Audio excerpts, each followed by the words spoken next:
classical test theory, CTT. Explain CTT. Classical test theory, CTT, was first developed and predominated in measurement circles during the early to middle 20th century, and is a measurement theory which consists of set of assumptions about relationship between observed test score and the factors that affect these test scores, which are generally referred to as error. At the heart of CTT is the assertion that an observed score is determined by the actual state of unobservable variable of interest plus error contributed to all that influences the observable variable. The actual state of unobservable variable is its hypothetical true score. Clearly, the notion of error and true scores are central to CTT. Now, explain error and error variance in CTT. In CTT, observed score, the examinee's actual score on tests, contains error on systematic effect due to the factors not being measured, which in turn contribute to error variance.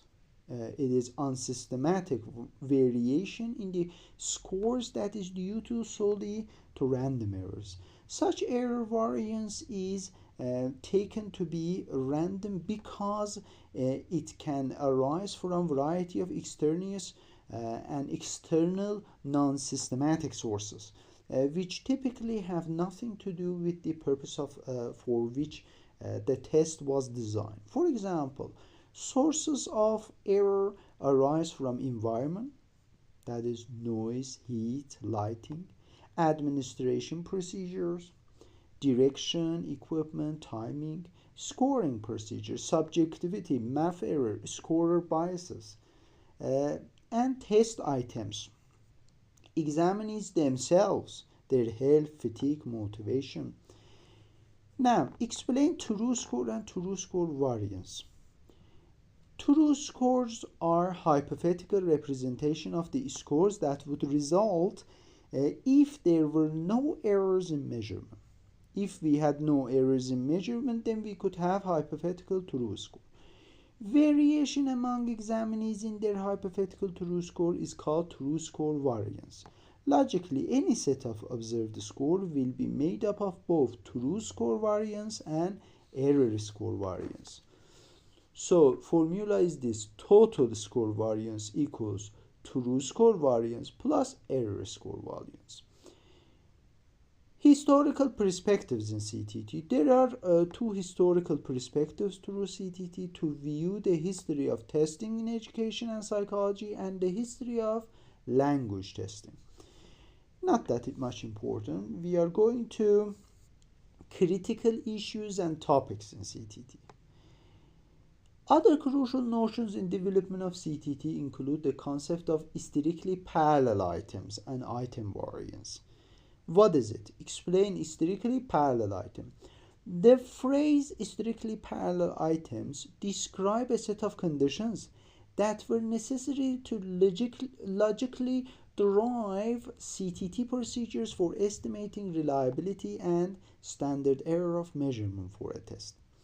Thus, this notion underlies much of CTT. The condition or assumption of strictly parallel items are that they must be related to some true score, be independent of all other items in terms of error, be independent of true score in terms of error, have equal variances, be equally good indicators of true score.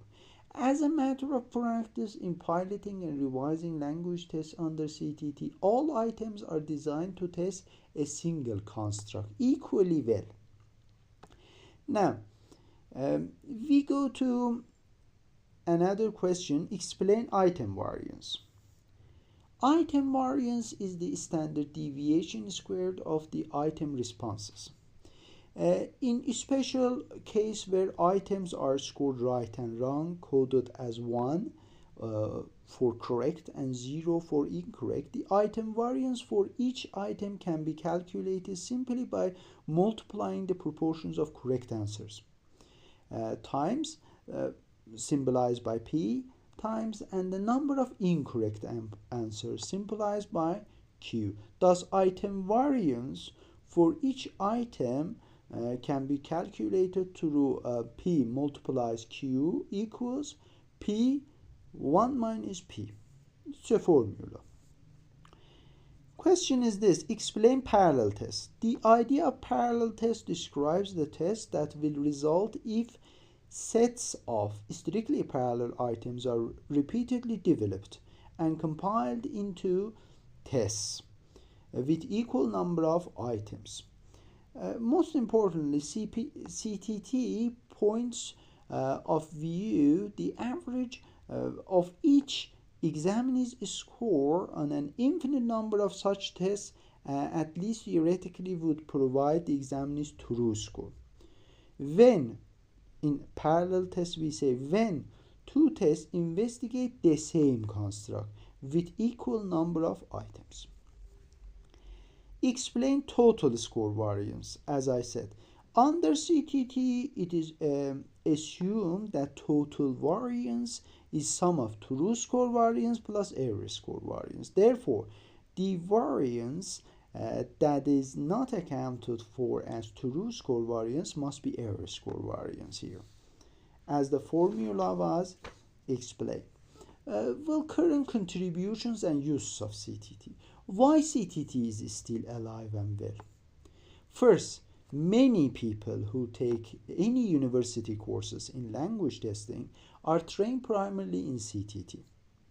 Second, a number of textbooks are available to help language teachers and administrators to do language testing in CTT. Third, perhaps because of those points, first and second, most language teachers and administrators doing proficiency or placement tests in their programs on the basis of CTT. Fourth, while expert language testers seem to naturally take an interest in CRT, G-theory, RIT, and so on, understanding CTT is clearly a prerequisite for comprehending and using any other complex analysis. CTT then appears to be alive and well because it continues to contribute to the actual operational testing in language programs, and because it serves as the basis for understanding all aspects of language testing.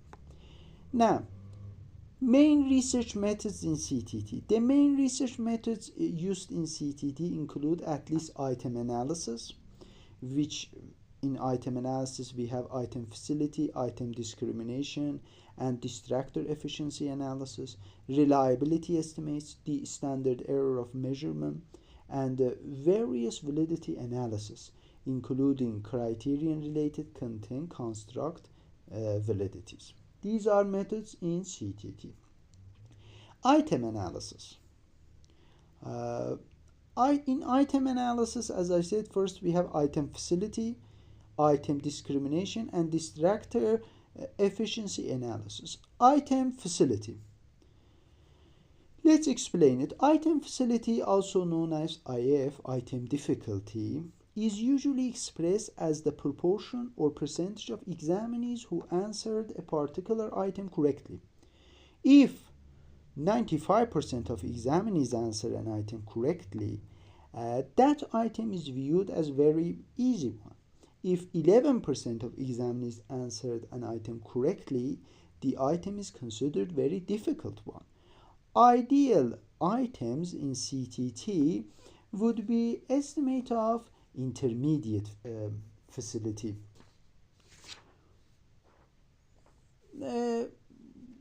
Item between 0.30, 0.50 in facility is the good item analysis here. Item discrimination.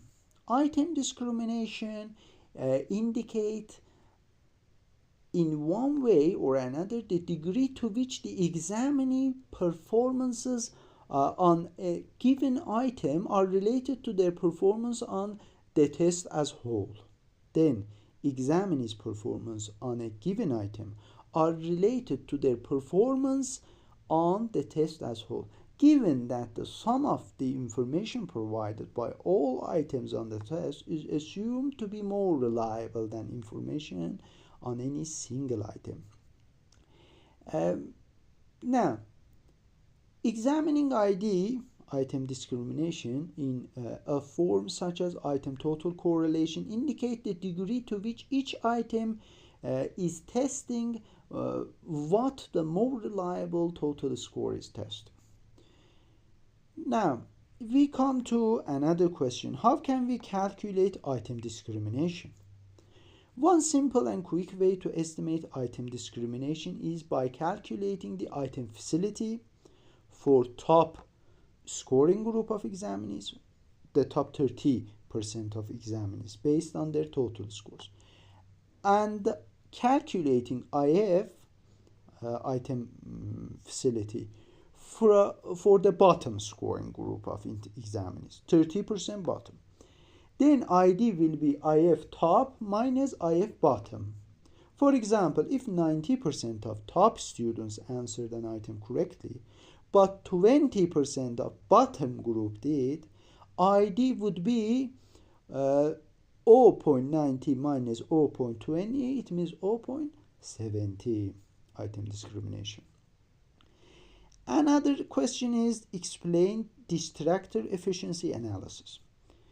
Well, distractor efficiency analysis, we say distractors, the options that will be counted as incorrect. The incorrect options are called distractors because they are meant to divert or pull the students away, distract them from the correct answer if they do not know which one is correct. The primary goal of distractor efficiency analysis then is to investigate the degree to which the distractors are attracting students who do not know the answer, which answer is correct. To do this, we can use the percentage of students who choose each option are analyzed. If the analysis can also compare the percentage of choosing each option in upper, middle, and lower group, then it will be more useful. Distractor efficiency analysis focuses on how well other options, the distractors, are doing their jobs. For example, if they don't know the answer to a passive form question, then distractors should just distract the students from answering the correct one. Now, reliability estimates in CTT. True score variance divided by total score variance. This is reliability here. Let's see. Recall the CTT arguments. The test score reliability is true score variance divided by total score variance. True score variance divided by total score. Clearly, it is impossible to develop and administer an infinite number of parallel tests and determine the examinee's actual true score. Fortunately, CTT provides a number of shortcuts, one of which involves calculating correlation coefficient between two sets of observed scores on two parallel tests. Then, because these tests both contribute error variance to correlation coefficient, we know that the resulting correlation coefficient will be lower than the one which we obtained in our study. We therefore interpret the correlation coefficient between the two operational parallel tests as an underestimate of proportion of true score invariance. Okay, it's underestimating it through this because it may be due to errors different. Now, explain test retest in CTT reliability. Similar procedures used to analyze the correlation between two administration of the same test, also called test retest reliability estimate, which give us information about the stability of the same test over time. In reality, even these CTT shortcut methods of estimating test reliability are so used that they are rarely used in practice. We can have them in theory, but rarely used in practice. Now, Split half reliability is another kind, is also artificially creates two forms of test, one single test. We split it to half and compare the correlation coefficient between one half of the test with other. We can come to calculate it. Other internal consistency estimates have been developed within CTT that are easier to calculate. These are Coder-Richardson KR formulas 2021 and Cronbach alpha. Coder-Richardson 21 is perhaps the simplest to calculate because it requires only the tester to know number of items of test, the mean and standard deviation. These are enough. However, KR21 assumes that all items on the test have been scored right or wrong, and they are all of equal facility.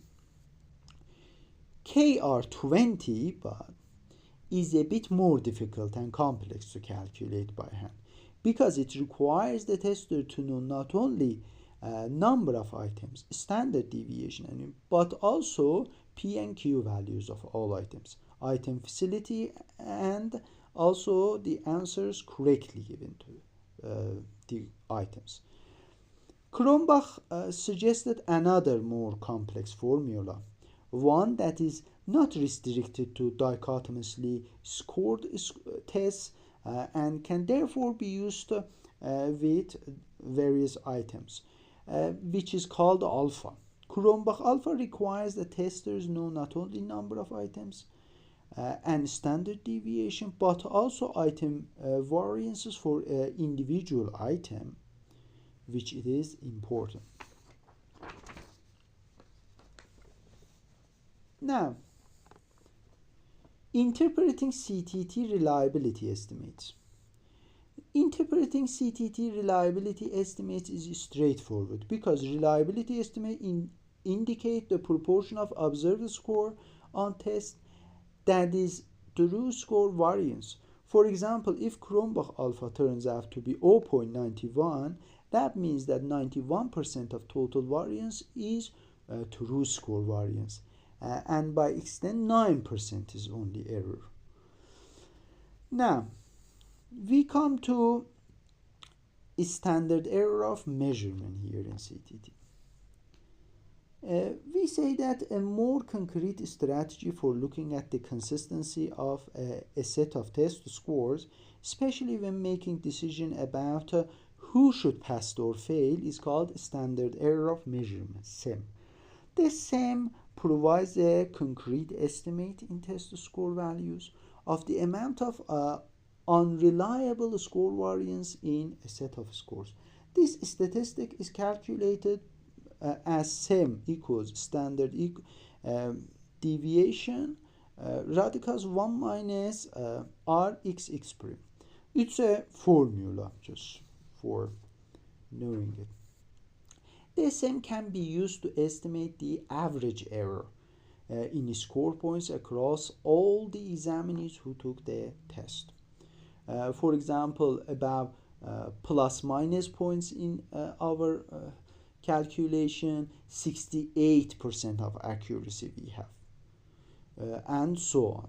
Plus minus 4, for example, it will be 95% confidence. Validity analysis in CTT. Under CTT, validity is typically defined as the degree to which a test is measuring what it claims to measure. There are three types of validity measurement in CTT: criterion-related validity, content validity, and construct validity.